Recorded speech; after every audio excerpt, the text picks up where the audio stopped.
All right, guys, today we're going to talk about the 10 financial mistakes that I have made in my life. Not the mistakes other people have made, but the ones that I've made in the hopes that you don't make the same mistakes as well. And if you stick around to the end, I got a bonus mistake that I was lucky enough to avoid that I see people make all of the time. Before we dive in, if you are new here, my name is Brad. I make videos with tips and motivation on how to get out of debt, save money, invest for retirement, all in the hopes that we all reach financial independence. If that sounds like something that you want in your life, consider subscribing, hit that bell notification. You'll get told every single time I release a video or I go live. As I approach the 2-year mark of my debt-free journey, I've done a little bit of reflecting and looked back at some of the biggest mistakes that I've made in the past. I didn't really know how to come up with some order, so I kind of went in like a timeline sort of thing. There's no particular order here, but I would love to know some of your biggest mistakes as well. Get down in the comments after the video. Let me know some of the biggest mistakes you've made so that when other people read the comments, they know to avoid those as well. I'd really appreciate it. The first mistake I want to talk about is taking out too much college loans. Now, I know that there's this huge debate about how we should avoid student loans, but I'm also realistic and understand that some people do need to use student loans. Personally, I had to if I wanted to go to college, but the mistake I made was taking more money than I needed. The bank was willing to give me a lot more money than just tuition. And I thought of this money at the time as like free money. Like, I'm going out, I have all this money, but it turns out now I realize that I did not need to pay interest on those things. I had a part-time job and I could have made enough money to cover the above and beyond costs of tuition, room, and board. My first mistake: don't take out more than you need if you happen to use student loans. Which leads me to my second mistake, which has to do with housing. The same holds true when you get a mortgage. The bank is going to give you X amount of money, but that doesn't mean that you need to spend that amount of money on a house. But more importantly, the biggest mistake I made when I bought my first house was not saving 20% down and needing to pay PMI. And I'm not here to tell you that if you don't have 20% down that you were a donkey and you shouldn't be buying a house. Like I said, I'm realistic, but I will tell you this.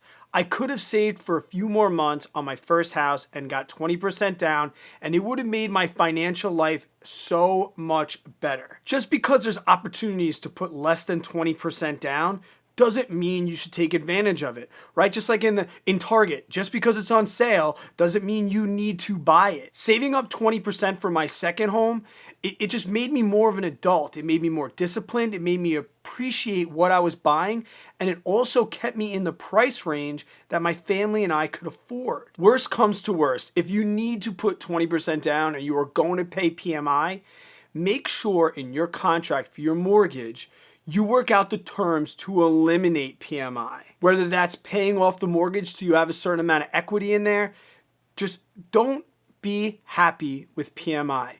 Don't just settle for PMI, because 2-3 years into your mortgage, it is going to make your blood boil. And for those people that have been around with me, even the past 6 months when I sold my last house, PMI was something that made me even more angry than student loans, because it was literally just a fee because I didn't want to be more disciplined and save up a little bit more money for 20% down. The next mistake I made was when purchasing items, and really big items.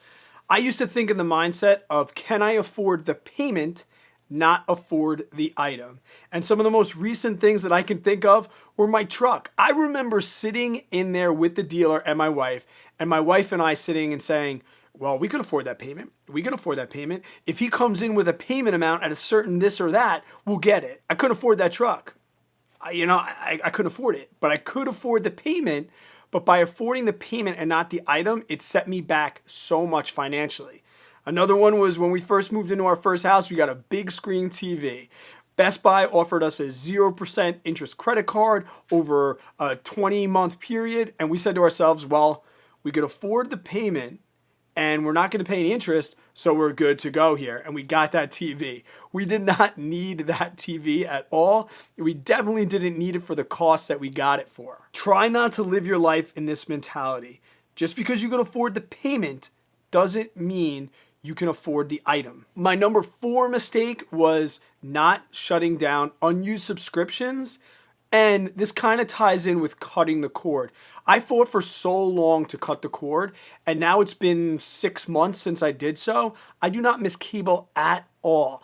And the things I do watch, I just have a subscription for. But before that, I had gym memberships, I had Spotify, I had all these unused subscriptions that I was paying for every single month. And since I cleared all of those and I cut the cord, it's more than a $200 worth of saving every single month for me. Number 5 is not looking at all of my options for a 401k or a 403b. So many times, and this is myself included, when I opened my 403b, I didn't realize I had like 6 or 7 companies that I could choose from. I just took the recommendation from the guy in the office who's my friend. And I see so many times that a company comes and speaks at a professional development or speaks at a meeting, and everyone just signs up with that company on the spot. And I can tell you that's probably not going to be your best option.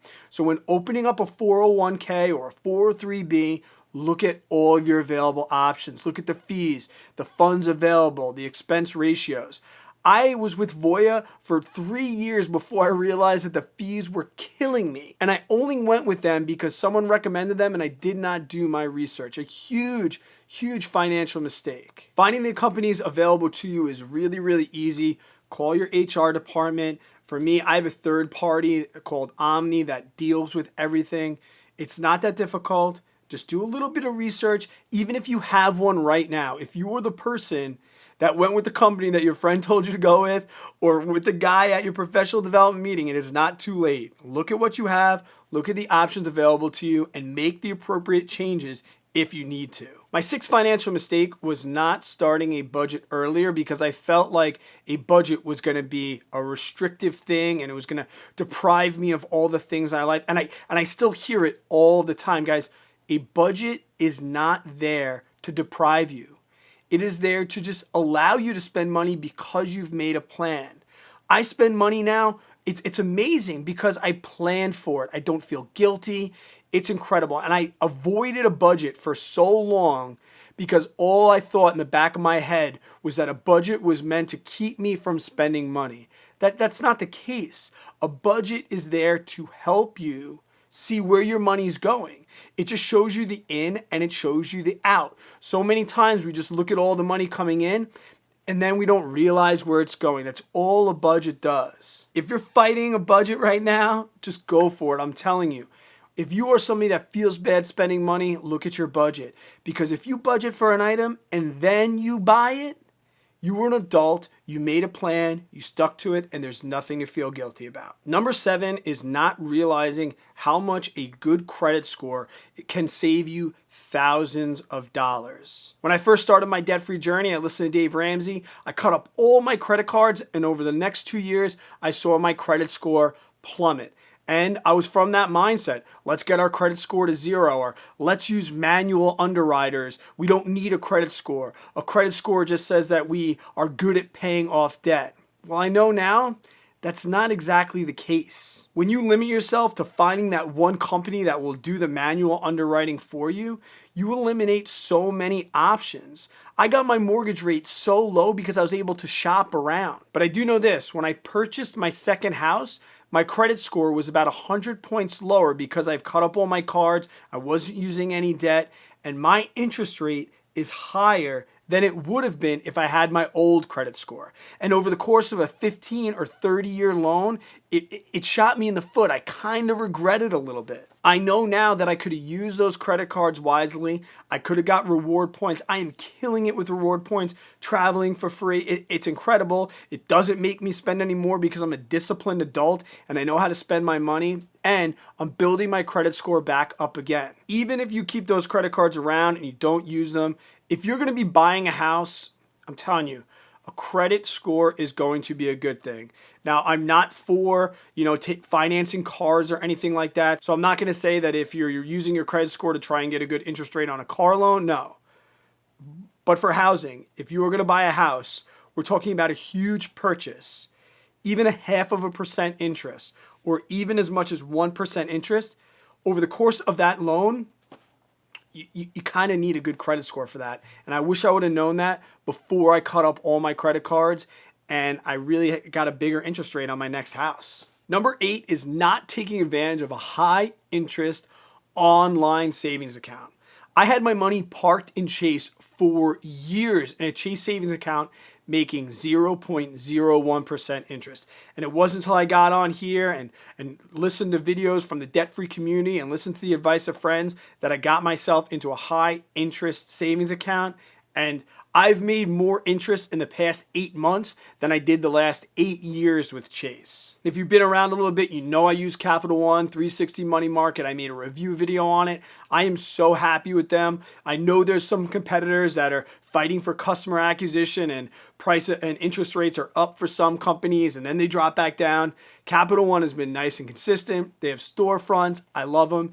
If you do not have a high interest savings account for your emergency funds or just for the cash that you're holding for a real estate property or something, you don't have to go with Capital One, but you need to get it out of one of the big banks and you need to move it to an online savings account.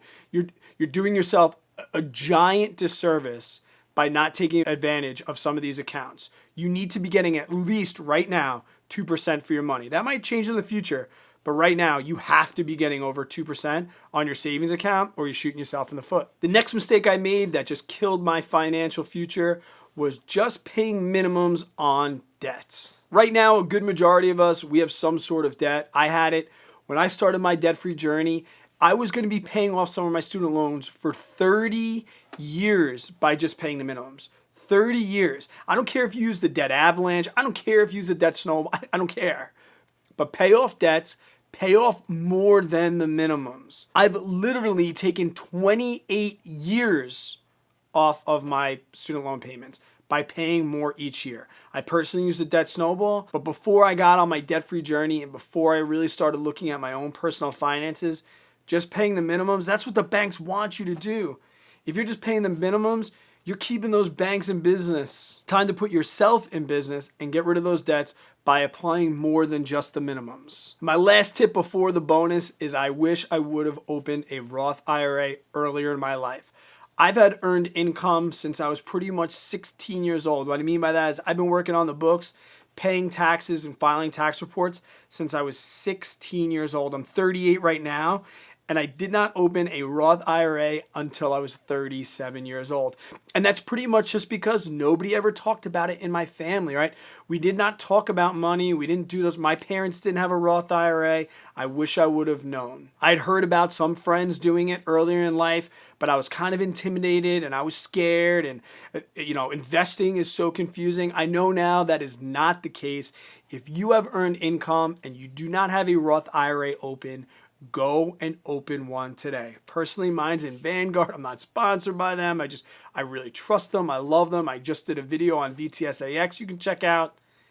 Please, if you don't have a Roth IRA open, please open one. I beg. Even if you don't put any money in it yet, just please open one. And my bonus tip, the tip that I was able to avoid only because I did not have the opportunity to make this mistake. If you have an employee-sponsored 401k employee match and you are not taking it, it is probably regarded as the biggest mistake in personal finance. If I told you, hey, bring over $100 bill and I'll just give you another one, would you not take that deal? I mean, if I told you to bring over a $1 bill and I said, I'll give you one, I'll just give you one for bringing one to me. Guys, that's what employee match is. If you have an employee, I don't care if you have debt. I don't care. I mean, I'm going to go out on a limb. I know I'm going to get some flack for it. If you have debts, I don't care. Take the free money, please. At least up to the employee match. Just, please. If you stuck around to the end, please give this video a thumbs up. And if you are new here, consider joining the 4,600 other people that have subscribed to the Fin Mindset. Until I see you on the next one, guys, stay positive, work really, really hard, always be kind to others. I hope you have yourself an amazing day and a better tomorrow. No.